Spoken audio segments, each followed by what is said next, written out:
हमारे गांव में लोग पॉजिटिव प्रयास करके ही काम अच्छा किए हैं। आज गांव में हम काम करते ही हैं। मनोज राय जी रहे ब्लॉक प्रमुख और उसके बाद जिला पंचायत सदस्य हैं जी। इससे कुछ काम हमने किया, कुछ काम वो भी प्रयास करके वो भी करते हैं जी। जिससे गांव का अच्छा। देश में रहूं या परदेश में रहूं, हाँ। देश में रहूं या परदेश में रहूं, अपने ही माटी के रावलों कहूंगा। हाँ। ये विकास पुरुष कल्पना परा जी का है। हाँ, तो उसमें अच्छा योगदान जैसे मनोज राय का भी गांव में क्योंकि प्रथम ख्याति है वो गांव है। हाँ, जो प्रथम सम्मान है वो गांव है, जो प्रथम सुरक्षा है वो गांव है। सही है ना? हाँ, एकदम सही है। अच्छा, ये मेरी व्याख्या है, जो मैंने व्याख्या किया, हो सकता है गलत हो सकता है। कि प्रधान और प्रधानमंत्री मैं दो ही पद मानता हूँ। बीच में सब संतरी हम मानते हैं, क्योंकि प्रधान में मंत्री जुड़ जाए तो प्रधानमंत्री हो जाएगा और मंत्री हट जाए तो प्रधान हो जाएगा। मुझे लगता भी है कि अगर प्रधान सारे जुट जाएं तो प्रधानमंत्री तैयार कर देंगे। नहीं, कर देंगे लोग। थोड़ी सी इस जो प्रधान का पद है इसको लोगों ने बदनाम भी कर दिया है। अब कुछ प्रधान लोग हैं जो ऐसा करके बदनाम कर देते हैं। नमस्कार, मैं हूं रंजीत राव और आप लोग देख रहे हैं जनगढ़ की आवाज। जनगढ़ की आवाज इंटरव्यू लेने के क्रम में जनप्रतिनिधियों के सिलसिले को आगे बढ़ाते हुए इस समय मऊ जनपद के सबसे बड़ी ग्राम सभा कोपागंज ब्लॉक के सहरोज के ग्राम प्रधान प्रतिनिधि श्री योगेश भैया के साथ मौजूद हूं मैं। और योगेश भैया जी का इस साक्षात्कार में बहुत ही दमदार जवाब होगा। आप लोग शुरू से और अंत तक उनके जवाब को सुनिएगा और अपना कमेंट लिखिएगा। बहुत बहुत स्वागत है योगेश भैया। ये बताया जाता है, जो सर्वविदित है, कि इस गांव में लंबे कार्यकाल तक ब्लॉक प्रमुख ही रही है। हाँ। तो कौन सा परिवार है वो? परिवार श्री राजनाथ राय जी, स्वर्गीय राजनाथ राय जी का परिवार था, जो आज भी परिवार है। और वो 73 में ब्लॉक प्रमुख हुए थे कोपागंज में। बहुत लड़ाई वो बताते हैं लोग, बहुत बड़ी लड़ाई लड़के वो प्रमुख हुए। तो उसमें कौन थे उनके प्रतिद्वंदी? प्रतिद्वंदी बताते हैं लोग केदार सिंह कोई थे। उनसे इनकी लड़ाई होती थी और वो उनको मतलब कभी चुनाव हारे नहीं राजनाथ राय जी, हमेशा चुनाव जीतते चले। बहुत बड़ी बात है। बड़ी बात थी। करीब 17 साल या कितने दिनों तक ब्लॉक प्रमुख रहे। उसके बाद उनके परिवार में ही उस कड़ी को उनके ही भतीजे हैं वो आगे बढ़ाए हुए। कौन है उनके भतीजे? और मनोज राय जी थे, सर्वेश राय थे। अच्छा। लोग भी एक बार ब्लॉक प्रमुख रहे कोपागंज। जी। के साथी लोग राजनीति के साथ मतलब राजनीति बहुत पॉजिटिव यहाँ राजनीति होती है। यहाँ पे आप सुने होंगे किसान नेता देव प्रकाश राय जी का, लोक दल के जिलाध्यक्ष रहे, वर्तमान प्रदेश सचिव। आज देखिए उन्होंने अपनी मेहनत से हमारे गांव में दो पुल तो हम लोग 3 पुल तो तिस्तीपुर का पुल में उनका जो भी योगदान रहा, बहुत पहले धरना वरना वहां पे किए थे। हमारे यहाँ गांव में पुल था मोहान पुल, जो पुल टूटा हुआ था, टूट के हमारे मतलब कोई ठेकेदार ने बनवाया था, जो पुल टूट के गिर गया। कागज में उन्होंने दिखा दिया पुल बन गया और पुल टूट के गिर गया। उसकी पूरी लड़ाई जो प्रकाश राय जी हाईकोर्ट में जाके लड़े और लड़के किस तरह से पुल यहाँ बनवा दिए। फिर एक मोहम्मदपुर झंझवा में ऐसा प्लाजा उनके भतीजे हैं राघवेंद्र जो चलाते हैं, वहां पे एक पुल है।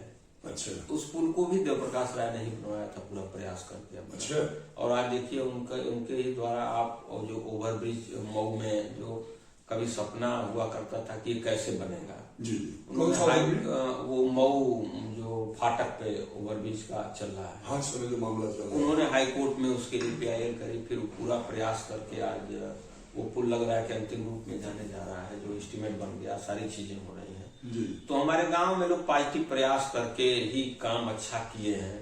आज गांव में हम काम करते ही हैं। मनोज राय जी रहे ब्लॉक प्रमुख और उसके बाद जिला पंचायत सदस्य हैं। इससे कुछ काम हमने किया, कुछ काम वो भी प्रयास करके वो भी करते हैं जिससे गांव का अच्छा। देश में रहूं या परदेश में रहूं, हाँ। देश में रहूं या परदेश में रहूं, अपने ही माटी के रावलों कहूंगा। ये विकास पुरुष कल्पना परा जी का है। हाँ, तो उसमें अच्छा योगदान जैसे मनोज राय का भी गांव में।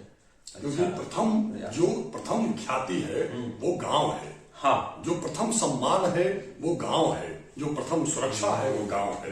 सही है ना? हाँ, एकदम सही है। अच्छा, ये मेरी व्याख्या है, जो मैंने व्याख्या किया, हो सकता है गलत हो सकता है। कि प्रधान और प्रधानमंत्री मैं दो ही पद मानता हूँ।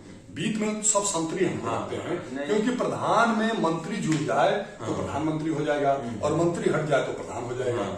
मुझे लगता भी है कि अगर प्रधान सारे जुट जाएं तो प्रधानमंत्री तैयार कर देंगे। नहीं, कर देंगे लोग। थोड़ी सी इस जो प्रधान का पद है इसको लोगों ने बदनाम भी कर दिया है। अब कुछ प्रधान लोग हैं जो ऐसा करके बदनाम कर देते हैं, नहीं तो जो सरकार की मंशा है। किस तरह के आचरण से प्रधानी को बदनाम कर रहे हैं? बदनाम ऐसे आचरण से कर रहे हैं कि उनको केवल कुछ ऐसा लगता है और देखने में आता है कि उससे जो चीजें सरकार द्वारा दी जा रही हैं उसको हमको ऐसा करना चाहिए कि कहीं से हमारे ऊपर प्रश्न चिन्ह न लगे जी। लेकिन कुछ प्रश्न चिन्ह लग जाता है तो उस लगाने में कई क्या प्रश्न चिन्ह में क्या लगता है कि वो पैसा निकालते हैं, खा जाते हैं, ऐसा प्रश्न चिन्ह। वो आवास के नाम पे पैसा लेते हैं। हाँ। वो विकलांगों से पैसा लेते हैं, वो दिव्यांगों से पैसा लेते हैं। ये आरोप लगता है। गाँव में तो यही चीज खरंजा नाली नहीं बनवाते हैं, खा जाते हैं। लेकिन हम जो व्यक्तिगत अपने यहाँ देख रहे हैं और हम लोगों ने पूरा प्रयास किया, चाहे भैया का समय हो या इस समय हो, कि कहीं कोई इस तरह से लूट मार घूसखोरी हमारे यहाँ नहीं होती है। हम लोग जो सरकार की योजनाएं आई हुई हैं उनको मैक्सिमम गाँव में। डीडीओ और सीडीओ कौन है हमारे यहाँ इस समय? वो डीडीओ हैं विजय शंकर राय जी। और सीडीओ साहब बहुत अच्छे हैं उनका। भैया आपके इस ग्राम सभा का विकास आपके आह्वान पे और किस व्यक्ति ने करने में सहयोग किया है? हमारे गांव के विकास में हमारे गांव के सटी ग्राम सभा चकरा है जी। वहाँ के एक शैलेंद्र यादव साधु जो जिलाध्यक्ष हुआ करते थे, बहुत दिनों तक समाजवादी पार्टी के जिलाध्यक्ष जी। बहुत साफ सुथरी छवि के नेता है जी। उन्होंने 2 बार मेरे गांव में करीब हमको लग रहा है कि 1,000 मीटर से ऊपर की 2 बार जनेश्वर मिश्र ग्राम योजना में गांव को चयनित करा के मोहम्मदपुर छछवा में और फिर ग्राम पंचायत सौरूज में हमारे दरवाजे से और कमला राय दरवाजे तक। जी। मेरे आह्वान पे मैंने उनसे कहा था कई बार, तो उसको वो जनेश्वर मिश्र ग्राम योजना में गांव को चयनित। श्री योगेश, सबसे पहले मैं आपसे ये जानना चाहता हूँ कि प्रधान का नैतिक कर्तव्य क्या है और उसकी जिम्मेदारी क्या है? प्रधान का सबसे पहला कर्तव्य है कि अपने गांव के लोगों की बेहतरी के बारे में सोचे। उसकी मानसिकता ऐसी हो कि गांव का सर्वांगीण विकास कैसे होगा सभी क्षेत्रों में। और गांव ने जो जिम्मेदारी दिया है वो यही सोच के दिया है कि ये आदमी, गरीब आदमी या जो भी लोग गांव में निवास करते हैं उनको बड़ा विश्वास होता है प्रधान के ऊपर। जी। आप कुछ करें ना करें लेकिन लोग हमेशा एक ललचाई आंख से देखते हैं कि अच्छा करेगा ये। जी। तो सबसे पहला हमारा मूल कर्तव्य है कि गांव का सर्वांगीण विकास कैसे हो। अच्छा, ये प्रधानी का जब चुनाव होता है तो मनो कहा जाता है कि लोकसभा विधानसभा आप लड़ करके जीत सकते हैं लेकिन गांव के प्रधानी नहीं जीत सकते हैं। तो गांव की प्रधानी में अक्सर 2 गुट बन ही जाता है। तो क्या आपकी प्रधानी में 2 गुट बना हुआ था? नहीं, हमारे यहाँ हमारा गांव अगर सही मामले में देखा जाए तो बहुत राजनीतिक गांव है और कहना नहीं चाहिए, लोगों को कहने पे थोड़ा वो लगेगा, लीड करता है मेरा गांव। जैसे अक्सर यहाँ लोग लीडिंग नेतृत्व के लोग हैं जो हमेशा चाहते हैं कि हम लोगों को लेके चलें, तो सभी लोग प्रयास करते हैं। कोई गुट हमारे यहाँ नहीं है जी। आज तक नहीं गुट है। हमारे गांव में सही गलत की पहचान की जाती है। जी। लोग ये देखने में लगेगा आपको कि नहीं फला गुट और फला गुट, ऐसा कुछ नहीं है। जी। हमारे गांव में लोग एकदम सही गलत का मूल्यांकन करते हैं और व्यक्ति गुट बना सकता है लेकिन समाज गुट नहीं करता है। आपका ये तो दूसरी बार प्रधान है। हाँ जी, लगातार दूसरी बार। हाँ, नहीं, बीच में पिछली जांच सीट थी 2010 से 15 तक। अच्छा, उस सीट हमने प्रजापति जी, हाँ, जोगेंद्र प्रजापति। और उसके पहले भैया हमारे बड़े भाई स्वर्गीय राजेश राय जी। अच्छा। वर्तमान समय नहीं है, अब वही प्रधान थे और इस समय भाभी जी हमारे। क्या नाम है उनका? पूनम राय जी नाम। अच्छा, ये कह रहे थे भैया कि जब भैया प्रधान थे तो आपको तो कुछ अनुभव रहा नहीं होगा, तो सारी चीजें भैया करते थे। लेकिन अब आप पे अचानक जिम्मेदारी है, तो आप कैसा महसूस कर रहे हैं? वो स्वतंत्र जीवन अच्छा था कि ये जो गांव समाज के लिए नहीं, सही चीज तो यही है कि वो स्वतंत्र जीवन तो अच्छा होता ही है। लेकिन अब उनके न रहने के बाद गांव के लोगों को लगा कि नहीं, वो चला रहे थे वो परंपरा बंद नहीं होनी चाहिए, आप भी प्रयास करिए। लोगों ने एक मौका दिया कि नहीं, आप भी प्रयास करिए कि भैया का जो वो कार्य चल रहा था, उनका जो सामाजिक सरोकार का काम करते थे जी, तो वो कार्य बंद नहीं होने चाहिए। तो हमने एक ये गांव के लोगों ने बताया और कहा, सभी लोग पूरे गांव के मतलब 90% लोगों का विचार था कि नहीं, भाभी जी को इस बार गांव में प्रधान का चुनाव लड़ाया जाए और आप जो भैया करते थे उसको जरूर करिए। उतना तो हम नहीं कर पाते हैं कोशिश करते हैं कि नहीं, जो लोग जुड़े हैं नहीं, राजेश भैया की ख्याति को तो मुझे भी सुनने का सौभाग्य प्राप्त हुआ है। जी, जी। ये कहना था कि राजेश भैया जब चुनाव लड़े थे तो कितने मतों से जीते थे? राजेश भैया चुनाव 32 मतों से जीते थे। अच्छा, दूसरे नंबर पे कौन था? दूसरे नंबर पे एक प्रजापति जी हैं, वही थे, जोगेंद्र प्रजापति। कितना राजेश भैया वोट पाए थे उसमें? भैया पाए थे 593 और प्रजापति जी पाए थे 561। अच्छा, अब जब ये दूसरा चुनाव हुआ जिसमें भाभी जी चुनाव लड़ी हैं, तो उसमें कितने मतों से? उसमें भैया भाभी जी वोट पाई थी 1457, और जो एक हमारे ही गांव के ही हैं सेक्रेटरी साहब नंद जी भैया हैं, उनकी पत्नी लड़ी थी, वो पाई थी 1000 कुछ। अच्छा, हाँ, 900। तो ये अंतर क्यों है? उस समय जब भैया राजेश भैया चुनाव लड़े थे तो मात्र 32 वोट से जीते थे, और भाभी जी चुनाव लड़ी, कितना अंतर? उस समय ये था कि कैंडिडेट ज्यादा थे। अच्छा, उस समय कैंडिडेट बहुत ज्यादा थे, सब लोग उसमें से कुछ कुछ वोट पाए थे। जब कैंडिडेट कम रहते हैं तो लोगों को चुनाव करने में आसानी होती है कि इनको दिया जाए, इनको दिया जाए, उससे भी वोट ज्यादा वो होता है। और भैया को लोग, गांव के लोग बहुत मानते थे। उनको 5 साल का उनका कार्यकाल लोगों ने देखा तो ये था कि अगर सीट सामान्य रहे तो राजेश राय हमेशा प्रधान रहना चाहिए इस गांव को। इस तरह का भैया था, हम भी लोग सुने थे, और उनके निधन का खबर सुनकर पूरा जिला रोया था, बड़ा जनसभा उमड़ा था। तो उनके कितने संतान है राजेश भैया के? भैया एक तरह से हमारे परिवार में हमारे बड़े भाई थे, लेकिन अगर सही मामले में देखा जाए तो वो तो भाई थे हमारे, लेकिन हम सभी लोग उनके ही, मतलब उन्होंने ही पाला है हम सभी भाइयों को। और पिताजी गांव पे खेती बाड़ी करते थे, लेकिन भैया किसी तरह से हम लोगों को बड़ी मेहनत मशक्कत से सबको पढ़ाए लिखाए, सबको आगे बढ़ाए, सबको। तो आप भैया कितने भाई हैं? हम 4 भाई थे। अच्छा, सबसे बड़े हमारे भैया हैं, राजेश भैया थे।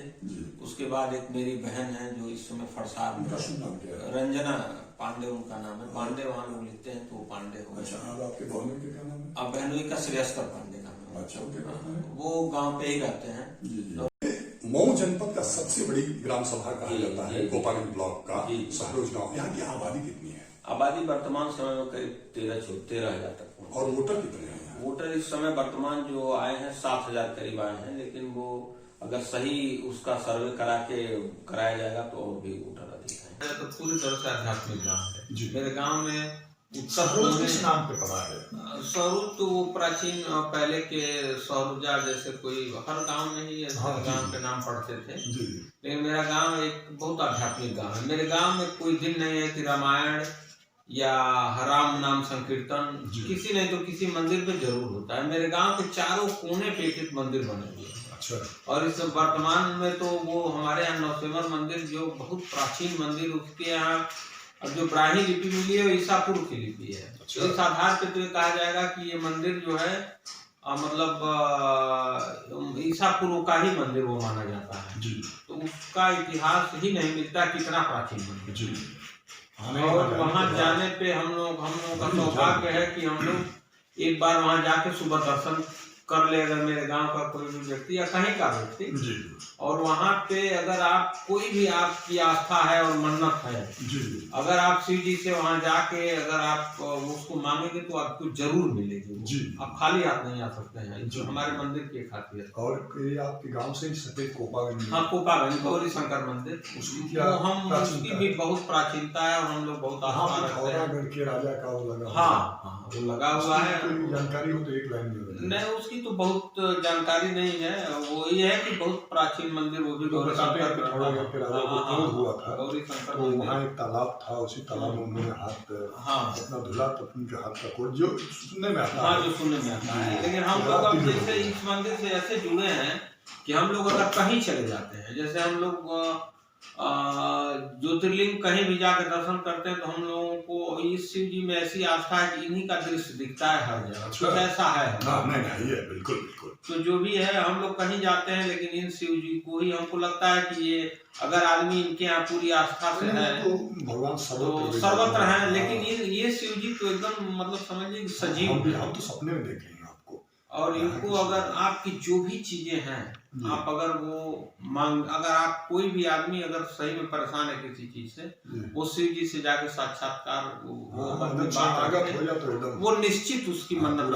हाँ, नहीं, मैं तो मैं खुद यहाँ के ऐसी आस्था का मंदिर है यहाँ ऐसी की कृपा से फेमस है। यहाँ की मैं मान्यता खूब सुना हूँ। और हम लोगों के गांव का सौभाग्य है कि हम लोग वहां से दर्शन करते जी जी। अच्छा, आप ही के गांव के रहने वाले हैं जो रामायणी हैं, बड़ा देश में वो भ्रमण करके हर जगह सत्संग का अलग जगह हैं, क्या नाम है उनका? हैं। वो रितेश जी, जी। हाँ, बहुत अच्छा आध्यात्मिक दर्शन बहुत बढ़िया तो कराते हैं। इसी गांव के मूल निवासी हमारे गांव के वो रहने वाले तो तरसावा के लोग हैं। अच्छा मेरे गांव में वो रहे हैं। अच्छा, यहीं आके बस यहीं आके इनके वो माता जी हैं, हुआ हम लोगों की हैं। जी।